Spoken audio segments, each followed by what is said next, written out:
Bonjour à tous et bienvenue sur In Power, le podcast qui vous aide à prendre le pouvoir. On se retrouve cette semaine et en ce début de mois de septembre pour un nouvel épisode, cette fois-ci en présence d'une invitée, car si vous ne le saviez pas encore, j'ai réalisé une série d'épisodes solo au mois d'août où j'ai répondu chaque semaine à vos questions que vous m'aviez posées sur Instagram, sur le compte du podcast @InPowerPodcast, que j'ai du coup regroupé sous forme de thématiques. Cette semaine, je suis ravie de vous retrouver avec une amie rencontrée grâce aux réseaux sociaux que vous connaissez peut-être déjà, Léa de la chaîne Je ne suis pas jolie. Dans cet épisode, on échange sur ce qui a poussé Léa à commencer à partager sur les réseaux, comment elle a réussi à grandir avec cette plateforme et ce qui l'a aidé à construire son propre chemin. Léa nous partage aussi l'évolution de son rapport au corps et comment arriver à prendre soin de soi, à la fois au niveau du corps et au niveau de l'esprit. Enfin, on aborde aussi le sujet de l'équilibre et le fait de ne pas avoir peur d'être fidèle à qui on est. Léa nous partage les réalités de sa nouvelle vie de maman et sa vision d'une éducation plus positive. J'ai beaucoup aimé l'échange que nous avons eu avec Léa, notamment sa bienveillance et sa sagesse, et j'espère qu'il vous plaira tout autant. Si c'est le cas, c'est en laissant quelques mots sur Apple Podcast dans la partie avis que vous pouvez nous le faire savoir. Je les lis tous et ça me touche toujours beaucoup. Je remercie cette semaine Optimistic31 qui a laissé le commentaire suivant. Je passe toujours un super moment en t'écoutant et à chaque fois que l'épisode se termine, je suis impatiente de découvrir la suite. Continue comme ça, tu ne fais pas que communiquer, tu transmets ta bonne humeur, ton optimisme, ton authenticité et ta sérénité dans chacun de tes podcasts, et c'est tout simplement un pur bonheur. Alors je voulais simplement te témoigner ma gratitude pour ça. Ne t'arrête jamais de partager, ça te réussit à merveille. Ce genre de commentaire me donne vraiment qu'une envie, c'est de continuer, alors merci beaucoup d'avoir pris le temps de me laisser ce message. Et je vous invite maintenant à rejoindre ma conversation avec Léa.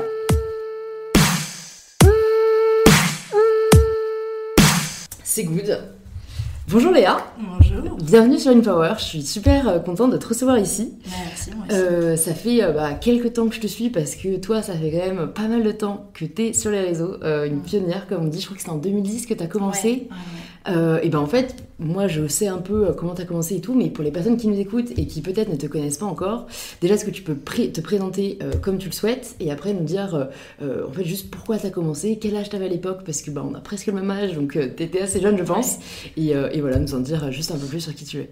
Alors écoute, moi j'ai commencé, j'avais 14-15 ans, pas tout à fait 15 ans, et en fait à l'époque ça n'existait pas, il existait très très peu de ce qu'on appelait les youtubeuses, parce qu'à l'époque moi j'ai commencé sur YouTube, Instagram ça n'existait pas, voilà c'était vraiment les débuts, et j'ai commencé parce que j'avais envie de partager sur certains sujets, et en même temps le blogging qui pour le coup existait déjà, me semblait pas, je me sentais pas de me lancer à l'écrit en fait. J'étais beaucoup plus à l'aise à l'oral, et média vidéo j'adorais ça. Ma maman en fait pendant des années m'a filmé en long, en large, en travers, elle avait toujours une caméra au bras, toutes les réunions de famille, tout le temps, il y a des kilomètres de films, et du coup je sais pas si ça m'a habituée à ce média là, mais ça a été beaucoup plus naturel pour moi, et du coup je me suis dit tiens pourquoi pas, j'ai commencé comme ça, j'avais pas les mêmes centres d'intérêt que mes copines, tu vois, j'étais vraiment pas à part, mais j'étais un peu la maman du groupe, quoi. Moi, j'étais celle qui sortait pas, je fumais pas, je buvais pas, je n'étais pas du tout intéressée par les garçons de mon âge. Donc, on était dans un gros groupe de copines, chacune avait sa personnalité, mais du coup, c'était mon petit truc à moi. Ouais. Donc voilà, j'ai commencé à cet âge-là, et aujourd'hui j'ai 23 ans, c'est mon métier à plein temps. J'ai plein de projets autour de tout ça, j'ai développé un e-shop de création française. J'ai toujours mes réseaux qui fonctionnent et qui n'abordent plus les mêmes sujets que quand j'avais 14 ans, mais qui sont toujours bien actifs. Et puis plein d'autres projets à côté. Mais oui, il s'est passé beaucoup de choses pendant toutes ces années. Je pense qu'à l'époque où j'ai commencé, jamais j'aurais cru que ça deviendrait ce que c'est devenu. Comment est-ce que tu te définis quand on te demande ce que tu fais ? Est-ce que tu arrives à trouver un terme ? Maintenant un peu plus, et je crois que c'est de plus en plus connu quand même. Au début, je travaillais dans la communication. Ouais. C'était le truc, je suis dans la communication. Tu vois, c'était vraiment le truc global quand j'avais pas envie d'expliquer. Après, maintenant, j'aime bien dire que je suis créatrice de contenu, mais aussi que je suis chef d'entreprise, parce que c'est vraiment ce que je suis. Je suis chef de plusieurs entreprises. J'ai des personnes dans mon équipe, j'ai plusieurs salariés, j'ai des projets, parce que j'ai aussi ouvert récemment une agence de conseil en communication. Donc, je touche vraiment à tout, donc je veux plus me limiter à simplement dire je suis youtubeuse, parce que YouTube c'est qu'une infime partie de ce que je fais. Ouais. Mais voilà, si j'ai envie de rentrer un peu plus dans le vif du sujet, je commence par dire que je suis créatrice de contenu sur le web. Ouais. Donc, c'est assez large pour englober toute mon activité. Ouais.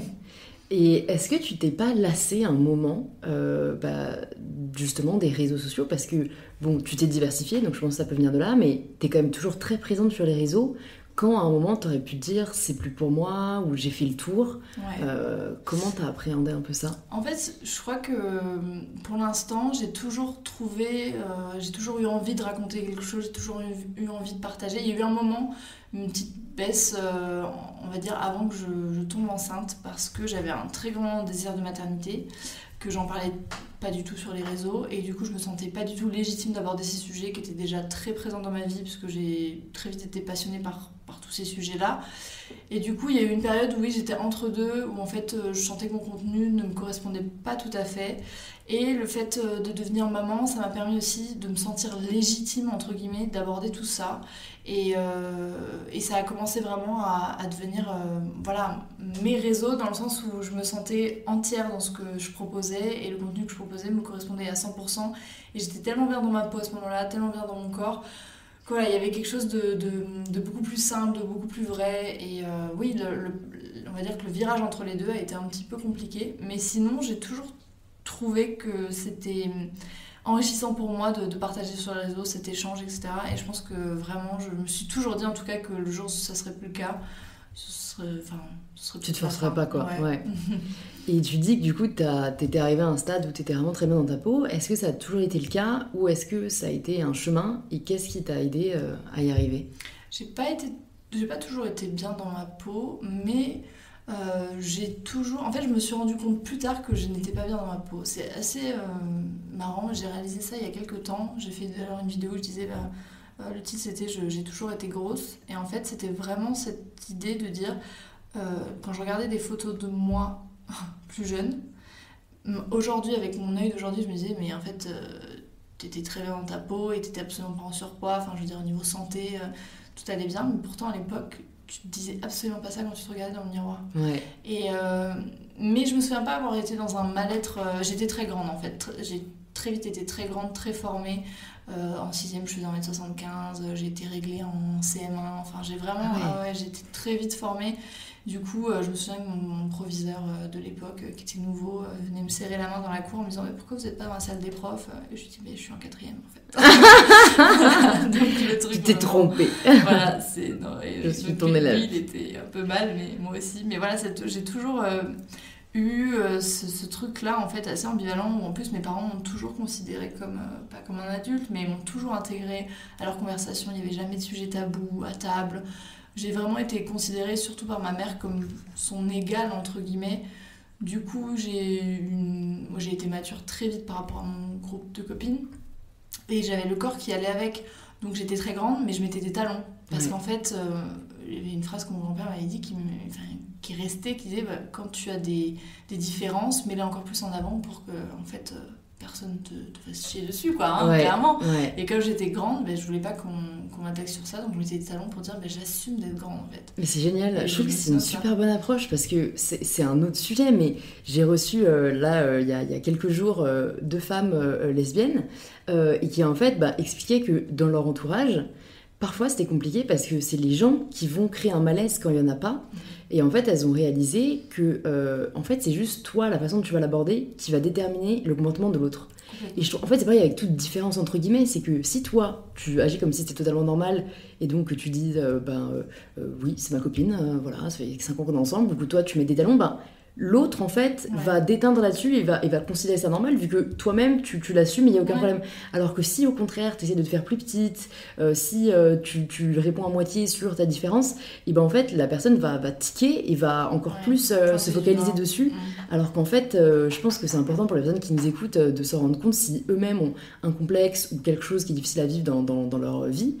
Si vous agissez comme si c'était totalement normal, même si parfois au début, il faut un peu fake it until you make it, en fait, au final, comme votre entourage va calquer un peu votre attitude dessus, vous-même, vous allez finir par l'adopter, et je trouve que ça aide beaucoup, quoi. Ça fait un effet miroir, en fait, et c'est ça pour beaucoup de choses, comme tu dis, je suis complètement d'accord, et c'est un truc qui m'a vachement aidée dans la vie, de justement miser à fond sur soit mes points forts, soit justement assumer les différences, et finalement, ça aide les autres, mais ça t'aide aussi.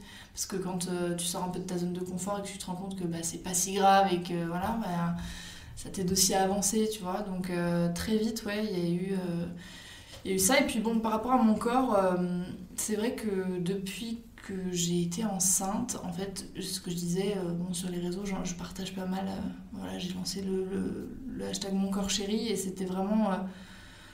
j'avais l'impression de faire la paix avec mon corps après avoir été maman, alors que je n'ai jamais eu un corps aussi marqué et aussi éloigné des standards de ce que peut être la beauté selon la société actuelle.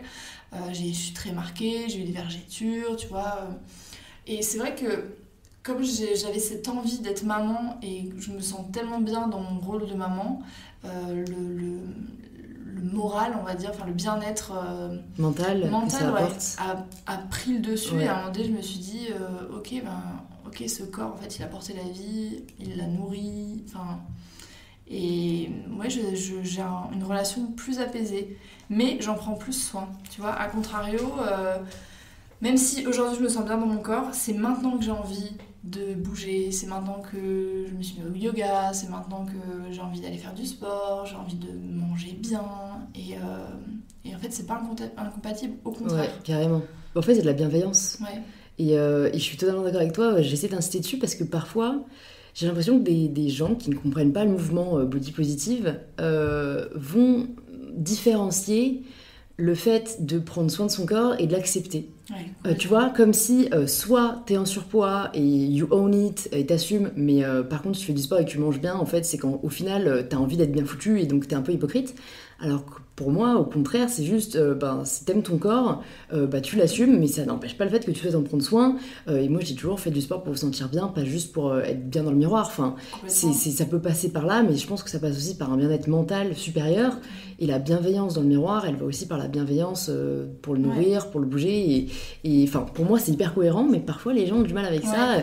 D'où aussi le fait que certains ils disent t'es pas légitime à prendre la parole sur le body positivisme parce que t'es pas en surpoids. Enfin, je trouve qu'on arrive à des aberrations de en fait, pour moi personne c'est ça, c'est encore une fois quand tu rentres pas dans les cases, alors que moi j'ai mis longtemps, tu vois, à avoir cette réflexion de dire il faut aussi prendre soin de son corps, il faut aussi bien manger. C'était vraiment le dernier comment dire, ça a été le dernier truc à checker dans ma liste entre guillemets, et je m'en suis rendu compte très récemment parce qu'en fait tu te rends compte aussi de la façon dont tu nourris ton corps, ça nourrit aussi ton esprit et surtout ça lui donne une certaine énergie. Et en fait, cette énergie-là, elle est nécessaire pour tout le reste. Ça reste, je veux dire, la façon dont tu alimentes ton corps, dont tu te donnes l'énergie de faire les choses. Et c'est hyper important, c'est pas du tout incompatible. Et je pense qu'on est je trouve dans une période assez ambivalente entre le côté justement, tu vois, hyper body positive où je trouve malheureusement parfois c'est un peu récupéré au niveau marketing, où genre, moi je sais quand j'avais posté mes articles body positive sur Mon Corps Chéri, etc., le lendemain j'avais 3 mails de crème anti-vergéture, c'est super ce que vous avez fait, mais nous on a un super produit. Moi ça me révolte. En fait. L'idée c'est pas ça. Non, mais les gens qui me contactent et qui me proposent ce genre de trucs ou des programmes minceurs ou quoi, je suis là, mais avez-vous regardé mon profil? Juste, il y a une non-considération de ton message. Et moi j'appelle ça du body washing en fait. En fait, comme dans tout mouvement, des gens essayent de le récupérer à leur avantage. Et écoute, moi je suis pour que tout le monde, qu'on en parle le plus possible, mais pas que ce soit détourné à des fins qui en fait sonnent faux très rapidement, quoi. Oui, complètement. Je pensais pas aborder le sujet maintenant, mais en fait j'ai envie de rebondir là sur ce qu'on parle de nourrir son corps, son bien-être et tout, parce que je me dis, j'imagine que pendant la grossesse, ça a dû être quand même un sujet. Enfin, personnellement, moi, j'ai cette espèce de fantasme de la grossesse où je vais essayer de faire tout bien pour que mon bébé il soit le meilleure énergie possible. Et je me demande comment aborder ça sans en tourner un peu en une obsession, parce que est-ce que ça peut être trop difficile de se dire à chaque fois en fait maintenant on est deux, et pas culpabiliser quand tu prends un verre d'alcool, non ça on évite, mais quand tu manges tu vois une douceur, ou quand je sais pas, tu fais pas de sport de la semaine, j'aurais un peu peur d'être dans cette recherche d'optimisation, tu vois. Surtout qu'il y a une pression, à partir du moment où tu es enceinte, tu as un peu l'impression que ton corps ne t'appartient plus, dans le sens où la société se permet à la fois des commentaires et des conseils en tout genre, aussi bien l'entourage que les proches. T'as des gens dans la rue qui te touchent le ventre, ça devient ça devient assez fou. Comme si en fait tu n'étais plus qu'une enveloppe charnelle, alors que non, pas du tout. Ouais, tu restes Mais toi, voilà, et tout. c'est en fait, je ne viens pas te toucher les seins, tu ne viens pas me toucher mon ventre, hein, mais c'est bon. Après, parfois c'est un peu générationnel. Moi, ça m'était arrivé avec une petite mamie dans un tramway, genre les deux mains posées, et non, en fait. Ouais. En plus, c'était en protection. Enfin, moi, je me souviens avoir été vachement en protection par rapport à ça. Et oui, pour revenir à ta question, en fait.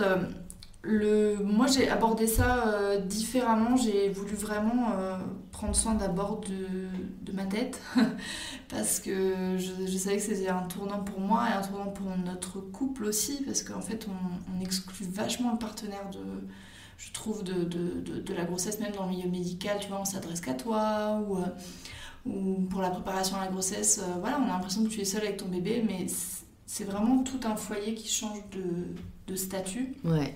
Et on a commencé à se poser des questions ensemble et c'est mon mari qui cuisine beaucoup. Samuel, il cuisine beaucoup à la maison, c'est lui qui fait les repas et tout, donc il avait à cœur aussi de prendre soin de nous, c'était sa façon aussi de participer. Mais je me suis pas du tout interdit. D'ailleurs, tu sais, je mangeais plus de viande pendant des années, j'ai plus mangé de viande. Pendant ma grossesse, j'ai eu une envie de viande. Ouais, j'entends comme pas mal ça. jamais en fait. Et vraiment, j'ai écouté mon corps. Je dis, bah écoute, tu as envie de viande, j'ai mangé de la viande. Ouais. Et au début, j'ai eu des nausées pendant 3 mois, je ne bouffais que de la pastèque. C'était horrible. Il y avait que ça qui rentrait dans mon corps. Donc, en fait, tu t'écoutes, tu apprends à t'écouter, tu apprends surtout à sortir de ce que tu avais prévu et à faire avec ton intuition. Et vraiment, ça c'est un truc qui est hyper important et qui pour moi doit commencer dès le départ quand tu as en volonté d'avoir un enfant, c'est vraiment apprendre à s'écouter dans tous les sens du terme. Je reçois des dizaines de messages par jour de mamans qui me disent voilà, je suis dans telle situation, mon pédiatre m'a dit ça, ma sage-femme m'a dit ça, ma belle-mère m'a dit ça, mais moi je sens que j'ai envie de faire autrement, mais je sais pas, et qui sont perdus parce qu'en fait on déconnecte les mamans et les parents en général, hein, et les personnes en général dans notre société de leur ressenti, de leurs besoins, de leurs émotions. Et ça s'applique à plein de sujets, tu vois, même par rapport à l'alimentation, par rapport à tout ça, mais encore plus dans la maternité quand tu es dans ce rôle-là, qui est un rôle quand même, qu'on le veuille ou non, animal. Je veux dire, t'as quand même ton côté mammifère qui ressent énormément. Ouais. Enfin, moi, je l'ai ressenti Ton comme instinct ça. protecteur. Ton instinct, et c'est tout, ça. Et je pense vraiment voilà, qu'il faut s'écouter. Moi, je sais que j'ai été beaucoup massée, tu vois, je sais pas, pendant ma grossesse, j'ai eu envie beaucoup d'être massée, de prendre soin de mon corps de cette façon-là, d'y aller doucement, de m'écouter. Et finalement, je pensais être, comme tu dis, tu vois, beaucoup plus contrôle fric au niveau de la nourriture et tout. Et finalement, en fait, quand t'as pas envie de manger pendant 3 mois, tu manges pas pendant 3 mois. Et puis voilà, tu réajustes en fonction. Et quand t'as envie de manger de la viande, tu manges de la viande. Et puis après, ça revient. Ouais, tu composes en fait. Ouais, c'est trop cool, mais t'arrivais à être autant en écoute avec toi-même avant ou la grossesse a été un accélérateur ou un déclencheur même? Je crois que j'ai eu la chance en fait d'être écoutée quand même petite, beaucoup. Et moi, voilà, je dis tout ce qui est éducation, ça m'a passionnée parce qu'en fait, je me rends compte que la société dans laquelle on est, les adultes qui la composent, dépendent beaucoup de la façon dont ils ont été éduqués. Et c'est pour ça que je me suis beaucoup intéressée aussi aux différences dans les pays, tu vois, en Suède, dans des pays comme ça où le modèle éducatif est très différent, où justement on accorde beaucoup plus d'importance à l'émotion, à ce que ressent l'autre et à ce que ressent même le petit individu qui a le droit aussi d'être en colère, d'être triste, de ne pas être d'accord. Et en fait, ça construit des adultes qui aussi peuvent dire non, peuvent se rendre compte de ce qu'ils sont en train de vivre, des émotions qui les traversent.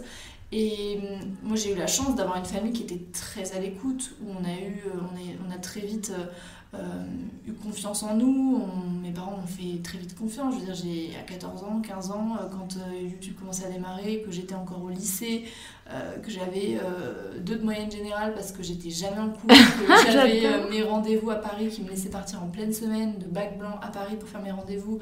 Je veux dire, c'est une chance que j'ai eue, cette chance d'avoir confiance en moi et confiance en ce que je mettais en place et surtout confiance en l'éducation qu'ils m'avaient donnée. Et finalement, c'est vrai que tout ça a construit aussi l'adulte que je suis aujourd'hui. Et tu vois, quand je compare aujourd'hui, par exemple, à mon mari qui n'a pas forcément eu la même éducation, ou peut-être des parents qui étaient plus dans un système traditionnel, fonctionnaire, etc., je ressens aujourd'hui la difficulté à savoir ce qu'il veut, par exemple, ou à assumer ce qu'il ressent. Et je pense que ça joue, donc oui, bien sûr, être maman, ça m'a aidé à prendre, tu vois, confiance en moi, à prendre vraiment les rênes de ce que je voulais pour mon enfant, pour mon foyer, pour ma famille. Mais je sais que cette graine, elle a été plantée depuis très longtemps, et c'est quelque chose qui est très important aussi pour moi en tant que transmission, en tant que maman, tu vois, pour mon fils plus tard. C'est hyper intéressant parce que je trouve, ça rejoint un peu ce qu'on disait au début de l'épisode, mais tu vois, je pense que de l'extérieur, des gens pourraient se dire c'est dingue, Léa a 23 ans, bah, tout ce qu'elle a accompli, elle a déjà un foyer, elle est déjà une maman, et tu vois, une question qui m'était venue, c'est est-ce que t'as pas l'impression parfois d'avoir grandi trop vite ou d'avoir manqué des choses dans ton enfance, ton adolescence, mais à t'écouter, en fait, j'ai même plus besoin de la poser parce qu'on sent juste que non, et qu'en fait, il y a, je pense, beaucoup d'idées reçues ou de schémas qu'on va essayer de poser sur les gens. Telle personne grandit trop vite, telle personne est restée enfant trop longtemps, mais en fait, non, on est tous différents. Et je pense que tu t'es juste écouté au final, et je pense pas que t'auras dans 10 ans l'impression que t'es passé à côté de quelque chose. Au contraire, t'avais juste envie de faire tout ce que t'as fait et tu t'es écouté, quoi. En fait, c'est une question qui revient beaucoup. Et même, tu vois, dans l'entourage. Alors, mes amis, pas trop, parce que j'ai un cercle d'amis qui est là depuis tellement longtemps qu'elles savent que j'ai toujours eu ça en moi, en fait. Et ça, je n'ai jamais ressenti ce truc-là de grandir trop vite. Parce que, comme tu dis, je me suis écoutée. Et surtout, même à l'adolescence, j'ai eu un entourage suffisamment bienveillant pour me laisser être qui j'avais envie d'être. Et ça, c'est hyper important dans les amitiés. De choisir des personnes, enfin en tout cas de s'entourer de personnes et d'écarter de sa vie les personnes qui vous mettent dans un chemin dans lequel vous n'avez pas choisi, dans lequel vous n'êtes pas. Et moi, j'étais celle qui buvait pas, j'étais celle qui fumait pas, et jamais mes copines m'ont dit « Ah là là, mais t'es super chiante, t'es hyper ennuyeuse, parce que tu bois pas, parce que t'es... » Bah non, en fait, elles acceptaient ça parce que c'était pas mon truc, et ça voulait pas dire qu'on partageait rien ensemble. Simplement, c'était ma façon à moi de vivre mon adolescente. Elles ont eu d'autres moyens de la vivre. Et finalement, quand on regarde aujourd'hui, c'est vrai que toutes mes copines, moi, elles sont encore en coloc, elles sont encore une vie étudiante.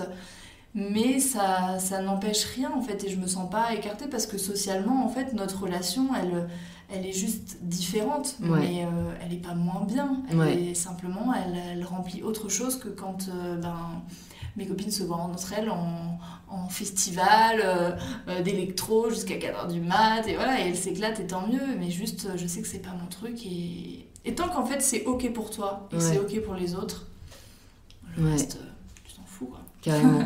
Et est-ce que tu arrives à gérer tous ces aspects de ta vie? Parce que, en plus, il faut un peu que se remplir, j'ai l'impression. Est-ce qu'il y a peut-être un truc avec lequel tu as un peu plus de mal? Ou si tu n'as pas de mal, comment tu as réussi à trouver cet équilibre?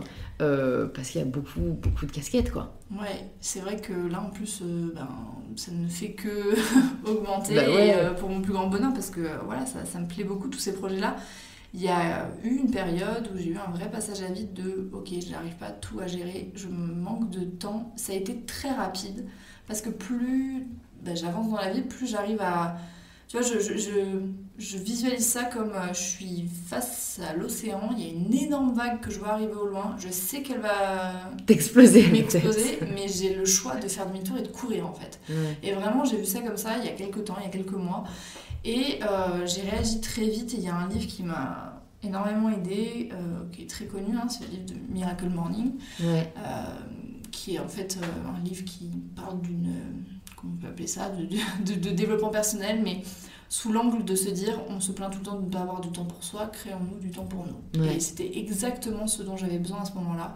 Et à partir du moment où j'ai écouté ce livre, parce que j'avais pas le temps de le lire, du coup je l'ai écouté entre mes voyages en train, etc., ça m'a permis d'ouvrir les yeux sur plusieurs choses qui se sont positionnées dans ma vie. Tu vois, le soir même, j'ai rencontré Fabrice Midal, qui est un auteur qui a écrit Foutez-vous la paix, qui est un livre que j'aime beaucoup sur la méditation, mais complètement, et sur le bien-être en général, mais complètement dédramatisé et pas du tout intellectualisé comme on le fait aujourd'hui, où on est là, oh là là, la méditation, il faut être une yogi confirmée, il faut être vraiment, tu vois, ne plus arriver à ne plus penser. Non, c'est pas du tout là-dedans, c'est juste, voilà, comme le nom du livre l'indique, foutez-vous la paix. J'ai rencontré ce monsieur, juste après j'ai eu un cours de yoga, j'ai découvert le yoga, j'ai complètement accroché. Après j'ai eu une autre rencontre avec un influenceur que j'avais jamais rencontré, mais avec qui j'ai eu une discussion hyper intéressante. Et tu vois, toutes ces petites choses qui se sont mises sur mon chemin à partir du moment où j'ai découvert ce livre Miracle Morning, ça a confirmé le chemin que j'étais en train de prendre et je me suis dit, ok, là, il y a un truc qui est en train de te correspondre, qu'est-ce que tu peux mettre en place dans ta vie pour, pour sortir de ce coup de mou, de ce passage à vide. Et en fait, j'ai mis en place ma Miracle Morning à moi, c'est-à-dire que tous les matins, 6h30, je me lève avant mon fils. Alors avant, je me levais même avant mon mari, maintenant il l'a fait avec moi.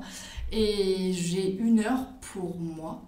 Et en fait, je suis pas à la lettre la Miracle Morning de l'auteur, il s'appelle Hal Herold, je crois. Lui, il donne vraiment sa Miracle Morning. Je pense qu'il faut vraiment l'adapter. Mais moi qui ai une vie hyper remplie, en fait, prendre cette heure-là de 6h30 à 7h30 où je fais mon yoga, ma méditation, alors des fois je planifie ma journée, j'écoute un podcast, ça a été tellement bénéfique sur toute ma productivité. Et le message, c'est de dire que quand tu prends soin de toi, de ton environnement, de ton bien-être, ça rayonne sur tout ce que tu entreprends.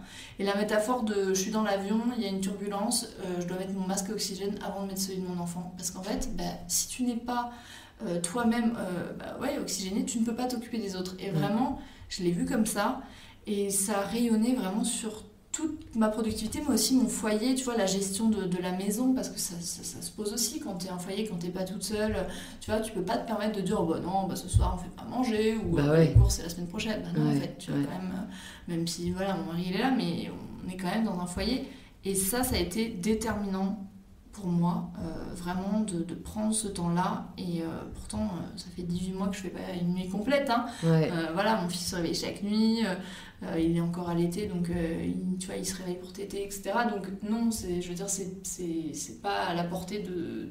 Enfin, c'est à la portée de tout le monde, pas seulement ceux qui dorment 15 heures par nuit, pas du tout. Et c'est ça, change ma vie, C'est hyper déculpabilisant, je trouve, parce que souvent, quand on a l'impression qu'on a trop de choses à faire, la dernière chose à laquelle on pense, c'est prendre plus de temps pour soi.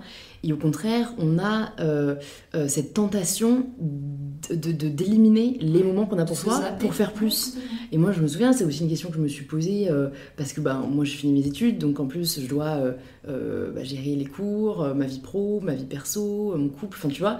Et donc, en fait, j'avais un moment commencé par cutter mes séances parce que j'adore le sport, ou mon temps avec mes amis pour pouvoir faire plus de trucs. Et en fait, au final... ça te vide encore plus. Complètement. Parce que j'ai réalisé aussi que non, je vais plus sacrifier mes séances, même si ça me prend 1 heure par jour, parce que c'est un moment où je respire, et ça me permet de mieux respirer après pour la suite de ma journée, et ça fait du bien de se rendre compte, parce que je pense que comme on est des personnes qui ont des projets et qui aiment avancer, on a limite besoin de cette justification, en fait, non, c'est utile, c'est pas parce que tu te fais du bien que c'est égoïste, et au contraire, ça te servira encore plus tard, quoi. Alors que, je le dis souvent sur le podcast, mais c'est difficile dans une société où on est dans la glorification du plus. Toujours plus, parce que en fait, mine de rien, je pense que même nous, on est un peu quand même... ça nous a touchés, ou en tout cas, inconsciemment, on l'a aussi intégré, et c'est pour ça qu'on aime autant faire des projets. Et j'essaye vraiment, autant que faire se peut, de prendre du recul et de me dire, à la fin de ta vie, tu verras peut-être que tu as accompli, mais tu te souviendras plus des moments, des émotions. Mais sur le coup, c'est difficile de s'en rendre compte, quoi. Complètement, mais parce que je pense qu'on n'est pas éduqué à prendre soin de nous, tu vois. On est dans un truc où vraiment, alors tu rentres dans le moule, tu vois, le truc des études, etc., moi, je sais que quand j'étais au lycée et que je parlais de mes projets, de ce que je faisais, etc., mais en fait, moi, on m'a carrément mis des bâtons dans les roues. J'ai eu des réactions d'adultes face à moi qui étaient, tu vois, quand je regarde ça un petit peu avec du recul, une jeune ado de 16 ans, alors certes, tu vois, qui faisait des vidéos sur YouTube, etc., mais qui était en train de monter un projet de vie, je veux dire, qui faisait parler sa créativité, qui mettait en jeu pas des matières communes de maths, philo, physique, tout ce que tu veux, mais qui partait sur un autre chemin. Et en fait, très peu de personnes m'ont encouragée là-dedans, et notamment les gens qui partageaient beaucoup de mes heures, c'est-à-dire mes profs. Et un jour... j'ai eu une très belle surprise de mon professeur d'histoire géo de l'époque, qui il est toujours un professeur géo, mais à côté il écrit des BD, il dessine des BD. Et un jour, je tombe sur une de ses planches. C'était une planche sur moi. C'était une planche sur le fait qu'il se souvient, lui en tant qu'enfant, qu'on lui a dit mais en fait non, genre faire des dessins et faire ce que t'aimes, ça va pas te faire vivre. Et en fait, il se souvient m'avoir dit ou avoir pu penser ça à mon égard. Ouais. Et qu'aujourd'hui, quelques années plus tard, c'était ma passion et ma vie. Et qu'en fait, lui, même aujourd'hui en tant qu'adulte, il continue à cultiver sa passion. Ouais. Et en fait, il avait fait ce parallèle-là, il me l'a jamais envoyé au com, je suis tombée dessus. Et il y avait marqué Merci Léa en tout petit. Et ça a été hyper touchant. Ah ouais. Parce que je me suis rendu compte en fait que ce dont on parle là, depuis tout à l'heure, tu vois, dans le podcast, c'est vraiment, ça touche tout le monde en fait. Ouais. Et c'est un temps qu'il faut prendre et qui est précieux pour justement les années futures quand on se retourne sur notre vie. Ouais. Et moi j'ai un exemple dans ma famille, mon grand-père qui est une personne qui a énormément de place dans ma vie, qui est parti de rien, qui a tout fait, qui a une entreprise avec 150 salariés, qui a fait des milliers de projets à la fois humanitaires, professionnels, personnels, qui a toujours été hyper investi dans tout ce qu'il entreprenait, alors qu'il partait de rien. Et aujourd'hui, quand on en discute et dans les échanges qu'on peut avoir, je sais que s'il pouvait avoir un seul regret, entre guillemets, c'est justement de ne pas avoir cultivé sa propre personne et son propre petit jardin intérieur en fait. Ouais. Il a fait une jungle autour de lui magnifique, mais lui, en tant que personne, en tant qu'humain, il s'est pas forcément ni soigné de ses blessures, ni cultivé, tu vois, ni nourri en fait. Ouais. Et c'est vrai que on est beaucoup dans le matériel, tu vois, dans ce que tu as, mais très peu dans ce que tu es. Et à tous les niveaux et à tous les stades de la vie, je pense que c'est très important. Totalement. Je pense qu'on a quand même la chance de vivre dans une société aujourd'hui qui commence à en parler. Ouais. Et comme en fait, je pense, l'internet avec un grand I a complètement levé les barrières. Et du coup, on peut être en échange avec des communautés, des cultures qui parlent de tout ça et ça nous touche et ça se répand. Mais j'imagine qu'à l'époque de nos grands-parents, en fait, c'était genre... On s'en fout de ce que tu ressens limite ça. C'est l'après-guerre aussi. Hein. Ouais, c'est clair. Il y a eu ça aussi qui a complètement mis l'humain au second plan. Quoi. Ouais, donc pour se reconstruire en tant que personne, oui, j'imagine qu'en fait, ton toit passe très très loin. Quoi. Mais tu vois, d'un côté, je me demande si ils n'étaient pas plus heureux d'un côté. Parce qu'en fait, du coup, ils avaient tellement pas d'autres exemples de schéma de vie que je pense qu'ils étaient peut-être dans un déni, mais qui limite était bénéfique. Enfin, dans le sens où la difficulté aujourd'hui, c'est que comme on parle de tout ça, on parle de bien-être, on parle de bonheur beaucoup, d'atteindre limite le bonheur, alors que je suis pas sûre que ce soit vraiment un état permanent, et bien si on ne l'est pas, on se remet beaucoup plus en question parce qu'on est beaucoup plus là à se dire que c'est nous qui avons un problème, alors que j'imagine qu'à l'époque de nos grands-parents, enfin voilà, ils avaient des schémas beaucoup plus simples en fait, et si déjà ils avaient un travail et ils étaient mariés, ils étaient à mon avis très heureux parce qu'ils cherchaient pas midi à 14h à se demander est-ce que je fais vraiment ce que j'aime dans la vie, et donc en fait comme tu te poses pas la question, je pense que tu le vis beaucoup moins bien, enfin tu le vis beaucoup mieux, alors qu'aujourd'hui, après je trouve ça très bien aussi que les gens se posent la question, mais quand ils sont dans un schéma professionnel dans lequel ils sont pas complètement épanouis, et ils vont le vivre très difficilement parce que d'un côté il y a les injonctions de la société de non, t'es dans un schéma classique et t'as choisi la sécurité et c'est bien, mais d'un autre, toi-même tu peux plus faire semblant et tu sais qu'au fond ça te plaît pas de ouf quoi. Après je pense que c'est toute la conception du bonheur, enfin tu vois, on part dans un truc philosophique, mais je pense que ça dépend aussi beaucoup, comme tu dis, de ce que la société te renvoie à ce moment-là. Et tu vois, c'est la même chose pour moi pour le rapport au corps. Je veux dire, il y a quelques années, il y a quand même pas mal d'années, les personnes qui étaient minces, bronzées, en fait, c'était pas du tout le schéma de la beauté, parce que c'était les personnes qui étaient dans les champs, qui travaillaient, et en fait, ça correspondait à un milieu social, tu vois. Et voilà, donc je pense que... Mais après, par rapport, tu vois, à nos grands-parents, je pense aussi que, comme tu dis, ils se posaient même pas la question. Donc, et ceux qui se posaient la question... Je sais pas du coup comment... Enfin, est-ce que tu te sens pas un peu fou, quoi? Ah ouais, tu vois, je pense que ça doit être très difficile. Hein. T'as aucun moyen de le partager, Aujourd'hui, on a cette chance-là. Et on est vraiment dans le schéma où on est à la fois en train de chercher le bonheur, etc. et en même temps en train de se dire mais j'ai l'impression que je l'atteindrai jamais parce qu'on a tellement d'exemples autour de nous de vie lisse, tu vois, les réseaux, même Instagram, etc. Moi, je le dis souvent, faites attention aux gens que vous suivez. Ouais, je le dis aussi très souvent. Parce qu'en fait, c'est les personnes qui constituent aussi votre monde, quoi. Même si tu les connais pas personnellement, tu les vois tous les jours, tu sais ce qu'ils font tous les jours. Enfin, tu vois, c'est assez... Ouais, et en fait, du coup, t'es vachement plus dans la comparaison. Complètement. Parce que tu vois, comme tu dis, ce qu'ils font au quotidien, et t'es vachement plus, toi, dans la remise en question. Mais encore hier, je tourne un épisode solo, là, que je vais sortir pour le mois d'août, donc les personnes qui nous écoutent l'auront peut-être déjà écouté. Mais je dis, limite, jamais vous savez pas par où commencer, parce que parfois, tu suis des gens, parce que juste, je sais pas, tu les apprécies pour X ou Y raison, et tu sais plus qui suivre, parce que honnêtement, moi, des personnes que j'ai suivies ont un impact hyper positif sur qui je suis, autant donc dans le digital que dans la vraie vie. Et je dis, suivez des personnes que vous aimez vraiment, qui sont très positives, et regardez qui elles suivent.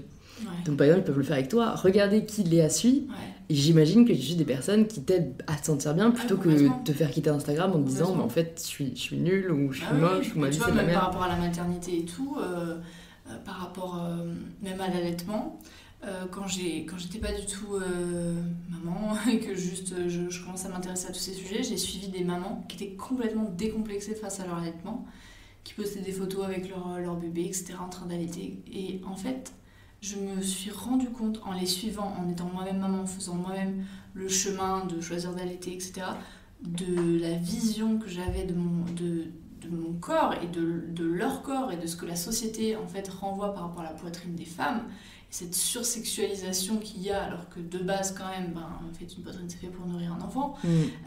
Et au début, moi qui étais interloquée, mais je trouvais ça très beau, etc. Mais j'avais quand même ce petit truc en me disant, tiens, j'aurais peut-être pas osé. Ouais. Aujourd'hui, j'adore voir passer ces photos et tu vois, je sais que j'en prends aussi et voilà, que j'en ai déjà posté et que c'est beaucoup plus naturel pour moi. Et je me dis, voilà, ça a été un impact positif pour moi parce que ça a déconstruit un schéma que je pouvais avoir de dire, ah ouais, quand même, tu vois, quelle est la place de l'allaitement dans la société ? Est-ce que c'est pas...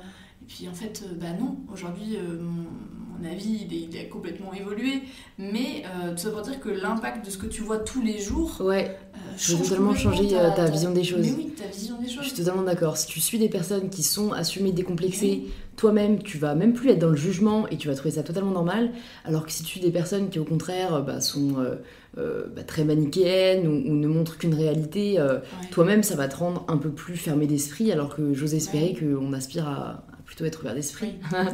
Et tu parles d'éducation, il y a quand même donc, un autre sujet que je voulais aborder parce que moi je suis pas maman, donc même si j'ai aussi conscience de l'éducation que j'ai envie de donner à mes enfants, j'ai lu pas mal de fois, toi à la fois sur ce que tu partageais ou ce que les gens partageaient de tes interviews, etc., que donc tu avais une vision différente de l'éducation, ou en tout cas une certaine vision, et que tu as pu être critiqué pour ça. Bon, ce qui moi me paraît absolument incroyable, parce que je sais pas, j'ai toujours détesté les personnes qui se permettent de dire comment tu dois éduquer tes enfants. Je comprends pas. Mais comment est-ce que toi tu l'as vécu, et comment même tu as construit cette vision de l'éducation? Parce que pareil, un travers dans lequel on peut tomber, et peut-être les futures mamans qui nous écoutent c'est d'avoir peur de mal faire. Et je pense qu'il y a beaucoup, en fait il faut dire, il y a, comme dans tout, il n'y a pas une seule façon de faire, et je pense que c'est de toute façon une courbe d'apprentissage sans fin. Comment est-ce que toi tu l'as abordé? C'est marrant parce qu'on en parlait hier avec mon mari et on se disait on a tellement encore de chemin à faire. Et quand je reçois des messages de personnes qui me demandent qu'est-ce que je dois faire, tu vois, comme si j'étais genre la référence, pas du tout en fait. Moi je me suis intéressée à ce sujet parce que depuis toute petite, l'injustice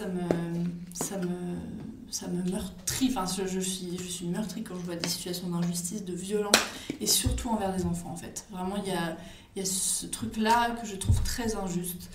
Et à un moment donné, je me suis intéressée à toutes les pédagogies alternatives, donc les pédagogies Montessori. Voilà, il en existe plein. Montessori, on en parle beaucoup. Il y a eu un effet un peu de mode.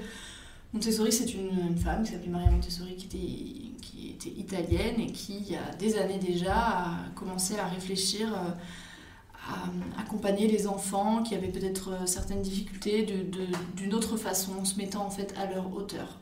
Et ça m'a tout de suite parlé parce que j'ai toujours eu ce truc de me dire, mais il y a parfois beaucoup d'irrespect en fait envers les enfants. Les enfants sont souvent vus comme des petits tyrans, comme des petits monstres, comme des petits diables, et on le dit souvent, en rigolant, c'est en plus. En rigolant. Et on fait des choses avec les enfants qu'on n'accepterait jamais de la part d'un adulte, jamais. un parent qui frappe son enfant au supermarché parce qu'il se trouve par terre, c'est quotidien, c'est courant. Un homme qui frappe sa femme au supermarché, j'ose espérer que les gens ne trouvent pas ça normal.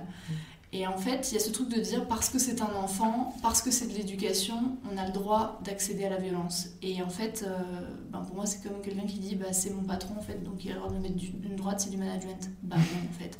Un enfant est un être humain qui a des droits, et je pense que toute cette violence omniprésente dans l'éducation, parce qu'elle l'est sous plein de formes. Elle l'est sous la forme de retrait d'amour. Je vais te retirer ton doudou parce que voilà. Maman elle t'aime plus.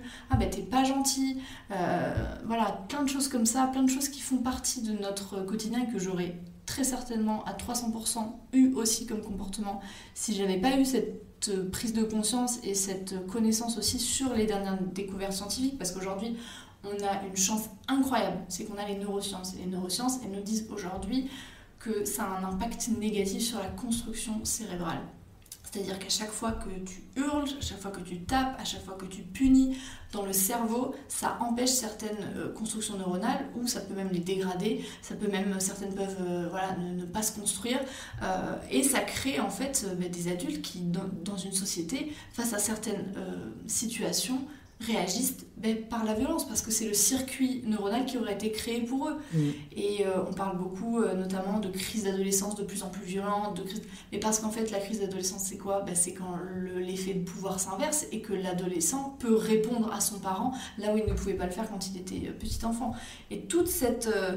tous ces sujets-là de respect et d'éducation non violente, en fait, moi, je le partage parce que ça résonne en moi et parce que je pense réellement que ça pourrait avoir un impact bénéfique sur notre société et sur les citoyens, de demain. Jamais je prétends détenir la vérité, jamais... parce que, comme je te dis, nous, chaque jour, avec mon mari, on se dit qu'on a du chemin à faire, et ça nous arrive bien sûr de se dire non, là je suis pas d'accord avec la façon dont tu as réagi, de dire là je suis pas en capacité de gérer la situation, je vais avoir des comportements qui vont pas être ok avec ce qu'on veut, donc je passe le relais. C'est un chemin, mais ce chemin-là, il est hyper important pour moi d'en parler, parce que je te dis, ça a un rayon beaucoup plus large que juste l'éducation des enfants. Et le principe de consentement, de respect, non, qu'en fait, quand mon enfant n'a pas envie de te faire un bisou ou de recevoir un bisou, en fait, c'est son corps, et le consentement, ça commence par là. Ça commence par accepter que ton enfant est un individu, et que oui, des fois, mon fils, il fait 40 degrés, il a envie de mettre un pull. Et il met un pull, et puis quand il sort et qu'il a chaud, il demande à enlever son pull. Et c'est la reconnexion à tes besoins, en fait, à ce que tu ressens. Non, je vais pas te forcer à manger, parce qu'en fait, c'est toi qui sais mieux si tu as faim ou non. Des fois, mon fils, il mange 2 assiettes, des fois, il ne mange rien du repas. Et cette confiance-là et cette construction-là qui n'est pas facile, c'est pas facile, parce que ça te met face à ton propre lâcher-prise, à tes propres conditionnements, en fait, en tant qu'enfant, et en tant qu'adulte, et que cette position de parent, et de dire, ok, quel statut tu veux avoir ? Est-ce que tu veux que ton enfant il te respecte parce qu'il a peur de toi ? Ou est-ce que tu veux qu'il te respecte parce qu'il t'obéit ? Ou est-ce que tu veux qu'il te respecte parce qu'il coopère ? Et à un moment donné, quand tu te dis, bien sûr, moi je voudrais qu'il coopère, t'es obligé de lâcher prise sur beaucoup, beaucoup de choses. Quand ton enfant il dit qu'il veut pas, en fait il veut pas. Alors bien sûr, on va me dire, oui, ça dépend des situations, des fois on n'a pas le choix, etc. J'entends, mais quand on fait subir un choix parce qu'on n'a pas le choix, justement, il y a une façon de faire, il y a une façon d'expliquer, et c'est toute cette démarche-là que nous on essaye de mettre au quotidien, que je partage. Parce que je pense réellement qu'il y a possibilité de faire autrement, et que moi j'en viens à sortir dans les lieux publics et avoir peur des parents, quoi. À me confronter en fait à des scènes de violence dans lesquelles maintenant j'interviens, parce que j'arrive à intervenir alors qu'avant j'étais complètement pétrifiée, tétanisée, autant que les enfants, mais j'en vois quotidiennement, et c'est une souffrance silencieuse à mes yeux, alors qu'il devient de plus en plus parlé, discuté et décrit, heureusement, mais je pense qu'on a encore pas mal de chemin à faire, et si les réseaux sociaux peuvent permettre aussi de parler de tout ça, c'est génial. Et quand je vois les retours que j'ai par rapport à tous ces sujets, des parents qui arrivent au fur et à mesure à placer dans leur quotidien des petites avancées, des petites choses qui font que la relation avec ton enfant est plus harmonieuse, ben, c'est super en fait. Et c'est un sujet qui me tient tellement à cœur qu'il faut m'arrêter parce que sinon j'en parle 4 heures. Mais, ah non, mais je trouve ça hyper intéressant. Mais voilà, ça, c'est pour tous les futurs parents, et par rapport au fait que tu me dises oui, que j'ai beaucoup eu de critiques par rapport à tout ça, je comprends totalement que les gens soient très virulents par rapport à tous ces sujets-là. Parce que déjà, ça te renvoie à ta propre éducation, à ce que toi, tu as reçu, ou à ce que toi, tu donnes comme éducation à tes enfants. Et du coup, bah, t'es dans la réaction de dire « Ah là là, mais si elle montre qu'elle fait autrement, ça veut dire que nous, on a mal fait. » C'est ça, en fait. Alors ça remet en question une personne et ils se sentent attaqués, voilà. alors que pas du tout. Ouais. Moi, je te partage ce qui résonne en moi. Si ça résonne en toi et que tu as envie de l'appliquer, entre guillemets, ou en tout cas de faire l'initiative d'y réfléchir, de mener une réflexion, c'est super. Si c'est pas le cas, mais libre à toi de passer ton chemin. Et moi, je ne suis pas des parents qui ont une éducation à l'opposé de ce que je souhaite pour mes enfants. Parce que, en fait, ça ne fait éveiller en moi que des choses qui sont négatives. Et nourrissez-vous du positif, quoi. C'est génial. Non, mais en plus, je trouve ça très mature et honorable de ta part, parce que souvent, en plus, quand c'est positif, moi, j'ai le type de personnalité où quand j'ai l'impression d'avoir découvert quelque chose de vraiment positif qui pourrait bénéficier aux autres, j'ai envie de convertir tout le monde, tu vois. Et toi, t'as cette maturité de prendre du recul et de dire, bah non, en fait, c'est un choix chacun, et si telle personne veut éduquer ses enfants d'une manière totalement différente, ben je respecte, et c'est pas très facile. fort. Quand tu interviens, par exemple, tu vois, là, on était à la montagne, on était à un parc d'Acrobranche, et il y avait une petite qui devait avoir 3 ans qui était complètement tétanisée dans un parcours. Et elle pleurait, et donc moi je m'approche et je lui dis « Ça va, tu as besoin d'aide, tu as besoin de quelque chose ?» Moi je peux pas laisser, en fait, tu vois... Un enfant sans défense. Et la mère était à côté, bon, et du coup, voyant que j'interviens auprès de sa fille, elle vient et elle lui dit « Oh, arrête ton cinéma, c'est bon. » Et en fait, j'arrive, je dis « Mais peut-être qu'elle a vraiment peur, en fait. » Et elle me regarde, en fait, elle attendait pas à ce que peut-être j'engage la conversation, ça n'avait rien de malveillant de ma part, c'était juste... Bah, peut-être que vous le voyez pas sous cet angle-là, mais peut-être qu'en fait votre fille là, elle a vraiment peur. Et du coup, je sais pas si ça a nous avancer des choses, j'ai pas du tout la prétention de dire que ça lui a changé quelque chose dans sa vie ou dans sa façon de fonctionner, mais juste, elle a porté une autre attention à sa fille, qui s'est sentie compris, qui a réussi à redescendre du parcours et qui avait vraiment peur, qui a fait un câlin à sa maman, et voilà. Mais parfois, quand tu as ce genre de réflexion auprès d'autres, tu vois, des fois je me suis dit, ouais, mais en fait, pourquoi tu te sens, t'es pas forcément légitime à le faire. Et après je me dis, si c'était un autre adulte qui était en détresse, j'interviendrais en fait. Donc pourquoi ne pas le faire? Je veux dire, ce que je dis souvent, c'est que ton enfant, c'est pas ton sac à main, c'est pas ta table, c'est pas ta chaise, en fait, ça ne t'appartient pas. Je veux dire, toi, en tant que parent, tu accompagnes, bien sûr, tu transmets les valeurs qui te tiennent à cœur, bien sûr, tu as ton propre mode éducatif, ton propre mode de pensée, mais sous prétexte que c'est ton enfant, tu n'as pas tous les droits, en fait. Et ça, petit à petit, c'est reconnu. Il y a une loi qui vient de passer, là, justement, sur les violences éducatives ordinaires, qui dit et qui est lue maintenant à chaque mariage en mairie, que tu ne peux pas, que tu dois élever et éduquer ton enfant sans violence ni psychologique, ni physique. Alors qu'avant, c'était pas le cas, tu vois. J'en ai eu des fessées, hein. Oui, mais j'en ai eu aussi, et quand aujourd'hui j'en discute avec mes parents, ils me disent, bah ouais, mais on en a donné parce que nous aussi on avait reçu. Ouais, c'est un schéma très répétitif, mais au moins, toi, t'as pris le parti de remettre en question, quoi. De pas répéter bêtement, et ça, je trouve que c'est quelque chose qu'on fait pas assez. On a tendance à reproduire ou même à agir sans se demander pourquoi on fait les choses.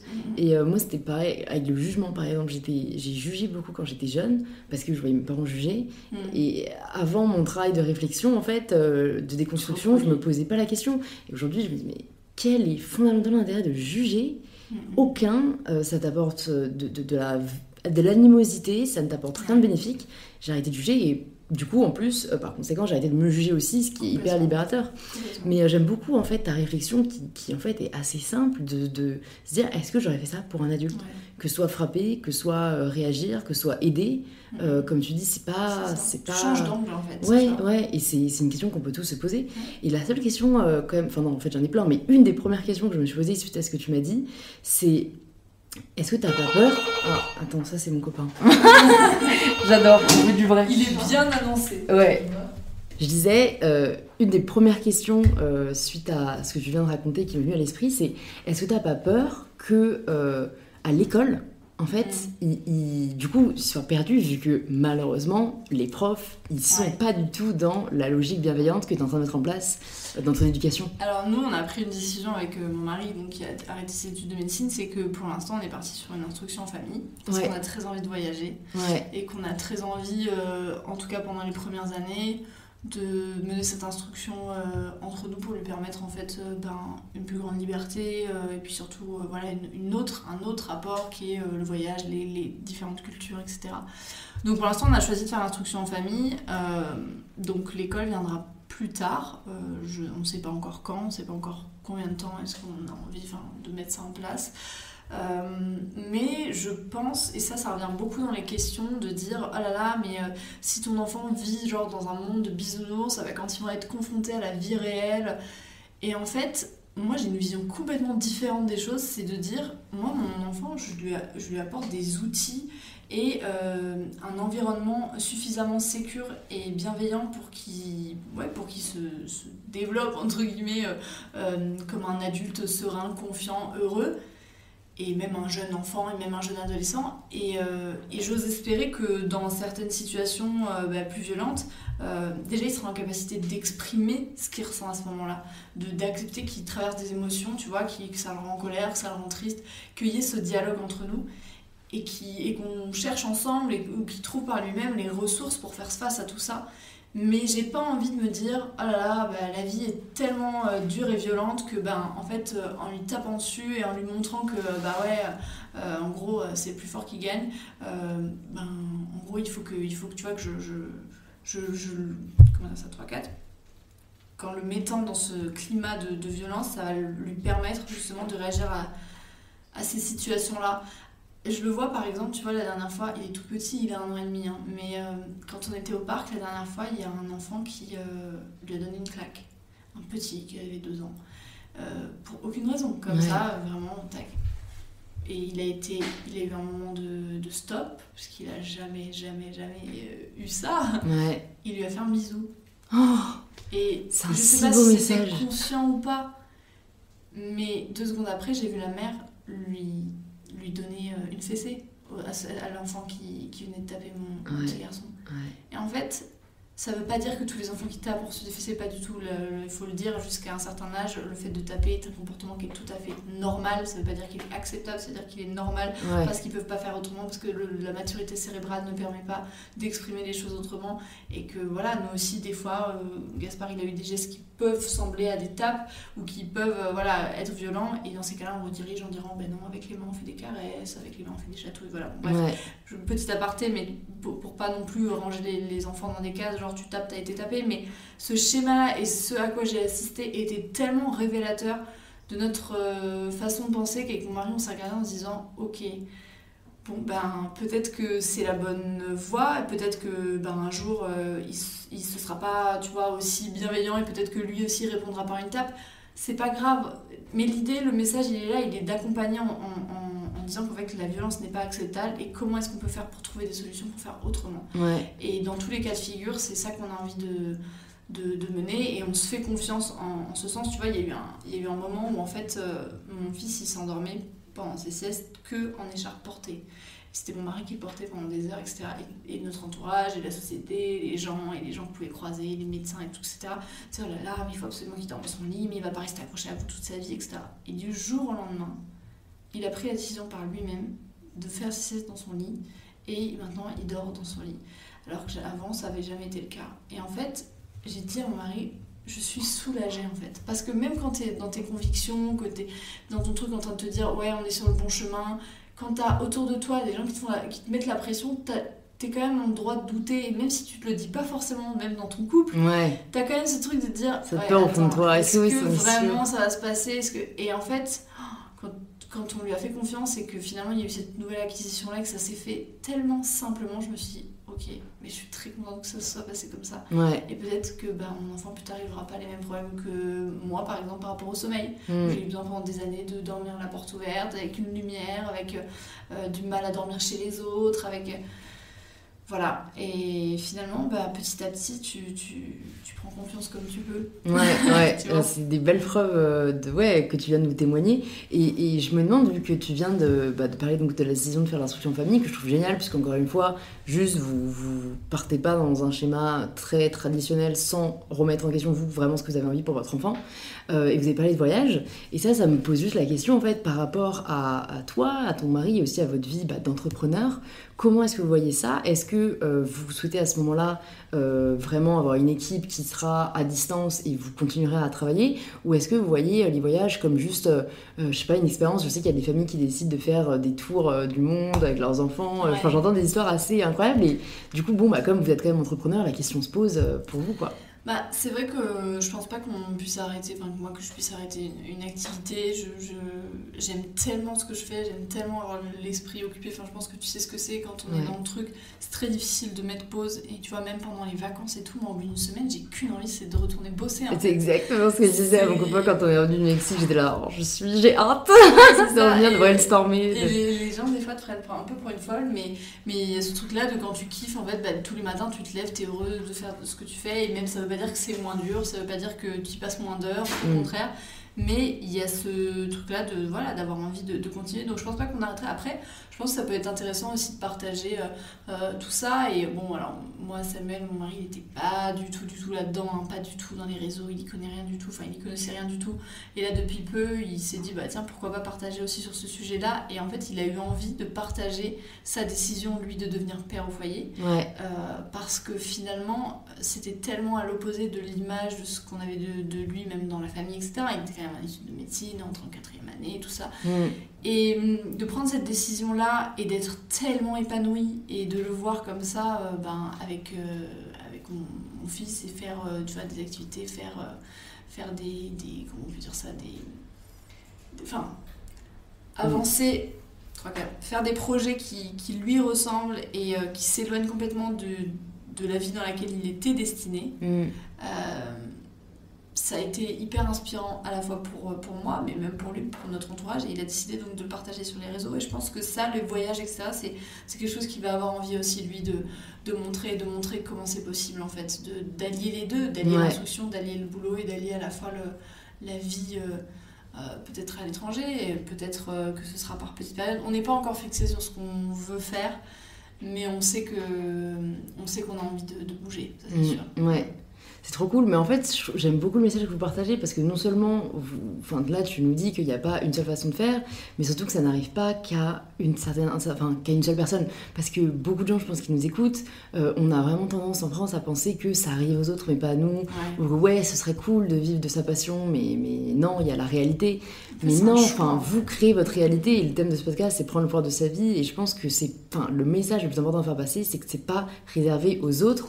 Et ça sera peut-être difficile, on dit pas le contraire, mais si vous le voulez assez, vous y arriverez et vous le montrez vraiment très bien, quoi. Complètement. Et il y a des messages, tu vois, que je reçois mais comment appliquer, alors moi j'aime pas trop ce mot parce qu'on n'applique rien du tout, mais en gros comment être dans une éducation comme ça, non violente, tout ça, quand on a des horaires de bureau et que je dis mais en fait déjà rien n'est incompatible, et puis en plus tu as les choix aussi de t'entourer de personnes qui partagent tes valeurs.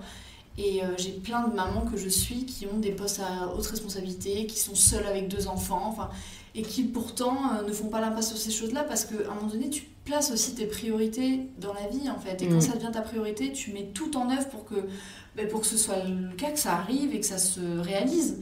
Et comme tu dis, prendre le pouvoir de sa vie, c'est ça. C'est vraiment pour moi enfin prendre le chemin pour lequel... pas tu es destiné, mais qui te ressemble, que tu es. Ça veut pas dire que ce sera facile, ça veut pas dire que tout de suite tu sais qui tu es ou ce que tu deviens, mais accepter de se l'autoriser, s'autoriser à être et à faire ce qu'on a envie, en fait, ce qu'on veut. Ouais, c'est génial parce que tu as répondu à la dernière question du podcast avant même que je te la pose. C'est une première, donc c'est cool, mais j'en ai une dernière à te poser quand même. J'ai envie de te demander si tu devais écrire une seule chose ou une seule pensée sur une feuille. Imaginons que tu dois quitter tout le monde, ta famille, tes amis pour une autre vie, mais tu dois laisser un peu une guideline à ton enfant. Qu'est-ce que tu lui dirais ? franchement, la seule phrase qui me vient, c'est sois libre, quoi. La liberté, c'est la valeur fondamentale que j'ai envie de transmettre à mon enfant. La liberté, pas de la liberté dans le sens je fais tout ce que je veux n'importe comment, mais la liberté d'être et la liberté de devenir, en fait. Et vraiment, tout ce qu'on met en place, nous, au quotidien, c'est l'idée de dire, nous, on t'accompagne dans ta vie, mais on n'est ni ton guide, ni celui qui va te dire qui être ou quoi faire. Et on n'a qu'une envie, c'est de te permettre, c'est d'accéder à cette liberté, en fait. Et ça, c'est, sois libre, vraiment. Trop cool, je crois que c'est sur le titre de l'épisode. Merci beaucoup Léa Merci d'Inspiration Power. J'ai beaucoup aimé cette discussion et merci pour tous les insights que tu nous as donnés et je trouve que tu as une sagesse qui est précieuse. Donc merci beaucoup. Pour les auditeurs et les auditrices qui nous écoutent, qui veulent en savoir plus sur toi, sur ce que tu fais, on les redirige d'abord sur, on va dire, sur mon blog. Je pense qu'il y a tout ce qu'il faut, il y a tous les réseaux, voilà. Donc je ne suis pas jolie.fr. Ok, super, et je mettrai de toute façon tous les réseaux et les notes du podcast pour que vous puissiez la retrouver sur Instagram, sur YouTube, sur ton e-shop aussi et sur ton podcast. On n'a même pas parlé de ton podcast, mais pour ceux et celles qui sont adeptes de podcast, Léa a un podcast sur la maternité qui est vraiment hyper intéressant. Donc je mettrai tout ça dans les notes du podcast et j'espère à très vite. Oui, à très vite. Merci beaucoup de vous être rejoints à nous dans cette discussion avec Léa. Si elle vous a plu, vous pouvez nous le faire savoir en partageant l'épisode en story ou sur votre compte Instagram en nous taguant @je ne suis pas jolie et @mybetter-self pour que l'on puisse le voir et échanger avec vous. N'hésitez pas aussi à vous abonner au podcast si ce n'est pas déjà le cas pour ne pas manquer les prochains épisodes. Vous pouvez le faire directement sur l'application que vous êtes en train d'utiliser et je vous donne rendez-vous très bientôt pour un nouvel épisode d'InPower.